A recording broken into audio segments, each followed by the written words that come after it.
Dear students, आज का हमारा टॉपिक है structure of European union.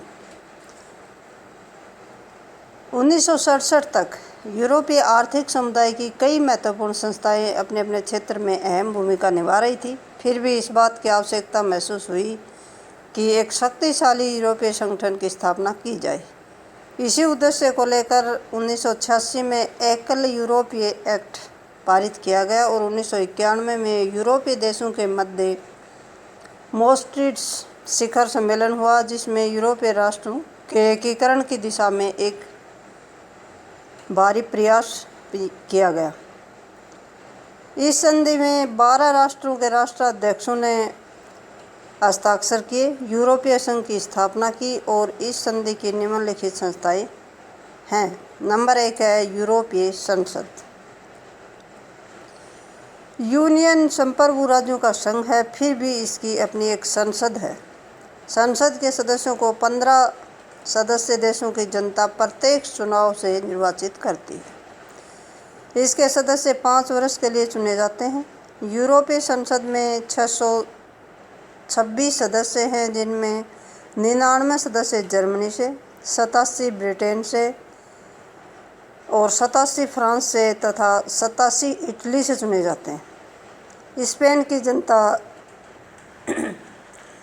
64, Netherlands की 31, बेल्जियम, ग्रीस और पुर्तगाल में प्रत्येक 25-25, स्वीडन की जनता 22, ऑस्ट्रिया की 21, डेनमार्क तथा फिनलैंड की 16-16, आयरलैंड की जनता 15 तथा लग्जमबर्ग की जनता 6 सदस्यों का निर्वाचन करती है। यह संघ की सामान्य नीतियों के निर्धारण में प्रमुख भूमिका निभाती है। यह यूरोपीय आयोग की नियुक्ति का अनुमोदन करती है और 2/3 बहुमत से इसे हटाया भी जा सकता है। अगला पॉइंट नंबर 2 है यूरोपीय आयोग। यूरोपीय आयोग यूरोपीय संघ की दूसरी महत्वपूर्ण संस्था है। इसके 20 सदस्य हैं, जिनमें ब्रिटेन, फ्रांस, जर्मनी, इटली तथा स्पेन के 2-2 सदस्य और शेष सभी सदस्य देशों से एक सदस्य शामिल होता है। आयोग का कार्यकाल भी 5 वर्ष होता है। सदस्य देश आयोग के अध्यक्ष को नियुक्त करते हैं। आयोग के सदस्यों से अपेक्षा की जाती है कि वे अपनी सरकार के निर्देशों के अनुसार काम करें। पॉइंट नंबर 3 है यूरोपियन परिषद। यूरोपीय परिषद यूरोपीय संघ की तीसरी महत्वपूर्ण संस्था है। इसका निर्माण 1974 में किया गया था और इसमें सभी सदस्य देशों के राज्याध्यक्ष या शासनाध्यक्ष तथा यूरोपीय आयोग के प्रधान शामिल होते हैं। इसमें सभी सदस्य देशों के विदेश मंत्री भी शामिल होते हैं तथा ये मंत्री अपने देश के हितों का प्रतिनिधित्व करते हैं, लेकिन ये निर्णय सर्वसम्मति से ही लिया जाता है। परिषद का मुख्यालय बेल्जियम की राजधानी ब्रुसेल्स में है। परिषद की बैठकें वर्ष में 2 बार होती हैं और परिषद का एक अध्यक्ष होता है, जिसकी नियुक्ति 6 माह के लिए होती है और प्रत्येक सदस्य देश को बारी बारी से परिषद की अध्यक्षता करने का अवसर मिलता है। यह सामान्य आर्थिक नीतियों का समन्वय करती है तथा सदस्य देशों के संयुक्त कार्यों या एक समान निर्णयों को परिभाषित भी करती है। अगला पॉइंट नंबर 4 है यूरोपीय न्यायालय। यूरोपीय संघ के 2 प्रकार के न्यायालय हैं, न्याय का न्यायालय तथा प्रथम उपाय का न्यायालय, कोर्ट ऑफ जस्टिस, और दूसरा है कोर्ट ऑफ फर्स्ट इंस्टेंस। न्याय के न्यायालय के 15 न्यायाधीश एवं 9 एडवोकेट होते हैं और इसी प्रकार प्रथम उपाय के न्यायालय के भी 15 न्यायाधीश होते हैं, जिनमें एडवोकेट्स की व्यवस्था नहीं है। इसका मुख्यालय लग्जमबर्ग में है। न्यायाधीशों का कार्यकाल 6 वर्ष है। उनकी नियुक्ति सदस्य राज्यों द्वारा आपसी सहमति से की जाती है। न्याय का न्यायालय सुनिश्चित करता है कि यूरोपीय संधियों की उचित व्याख्या की जाए अथवा कानूनों के अनुसार संधियों की अवहेलना की जाए।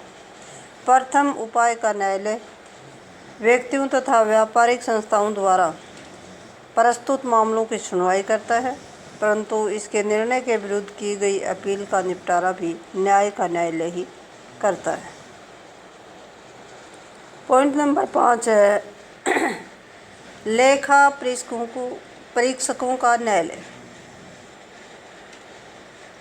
द कोर्ट ऑफ एडिटर्स यूरोपीय संघ की 5वीं संस्था लेखा परीक्षकों का न्यायालय है, जिसमें 15 सदस्य होते हैं। इनकी नियुक्ति संसद की पूर्व अनुमति से परिषद द्वारा की जाती है।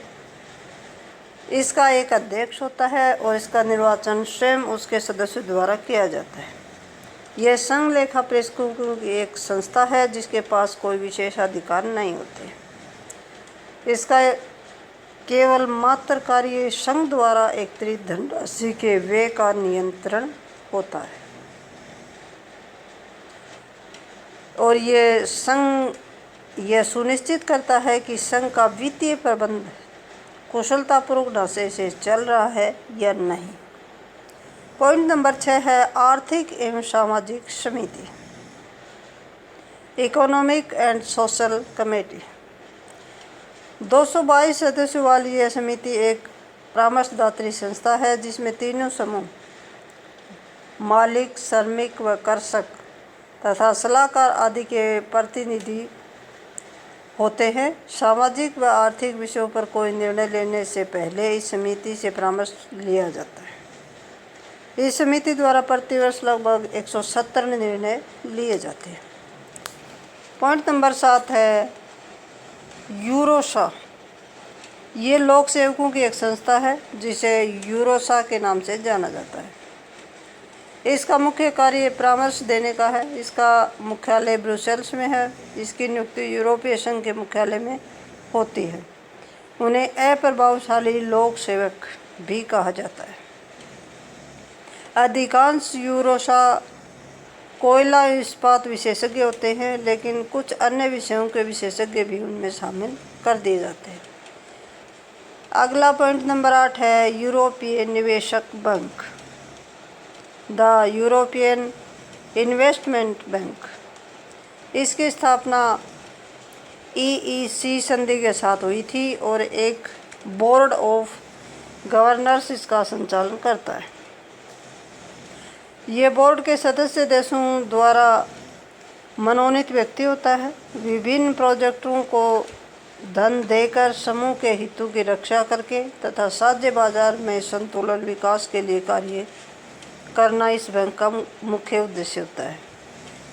कम विकसित क्षेत्रों का विकास करना और विभिन्न संस्थाओं का आधुनिकीकरण करना, नई क्रियाओं का विकास करना और विभिन्न देशों के साझे हितों की रक्षा करना आदि इस बैंक के कार्य हैं। और लास्ट पॉइंट नंबर 9 है समुदाय कानून। संधियों के अनुच्छेद तथा उन पर आधारित कानून या तो सदस्य देशों के प्रत्यक्ष रूप से लागू हो जाते हैं या फिर ये देश अपने अपने कानून निर्माण करके उन्हें लागू करते हैं।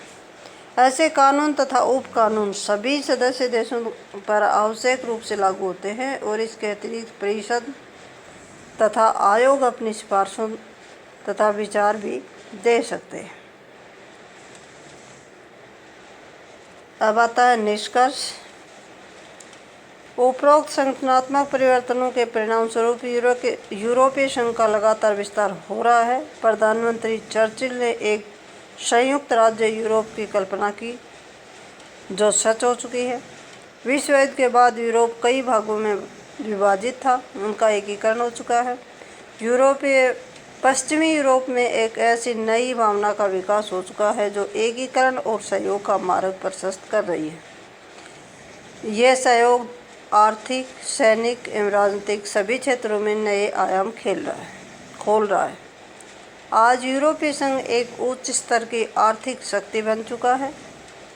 यूरो नामक साझी मुद्रा जारी हो चुकी है।